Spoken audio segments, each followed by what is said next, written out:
Iran పై America దాడి చేయబోతుందా? అగ్రరాజ్యం తీసుకుంటున్న చర్యలతో తీవ్ర గందరగోళం నెలకొంది. దీంతో ఇరాన్లోని భారతీయ పౌరులకు మన దేశ రాయబార కార్యాలయం అడ్వైజరీ జారీ చేసింది. తక్షణం ఆదేశాన్ని వీడాలని సూచించింది. ఇక గత నెల 5న ఓసారి అడ్వైజరీ జారీ చేయగా దానికి పొడిగింపుగా ఇప్పుడు మరో అడ్వైజరీ రిలీజ్ చేసింది. అందుబాటులోని రవాణా మార్గాల ద్వారా ఇరాన్ను వీడాలని సూచించారు.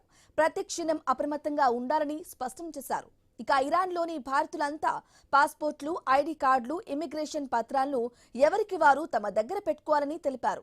ఎవరైనా ఎంబసీ దగ్గర పేరు నమోదు చేసుకోకపోతే వెంటనే ఆ పని చేయాలని సూచించారు.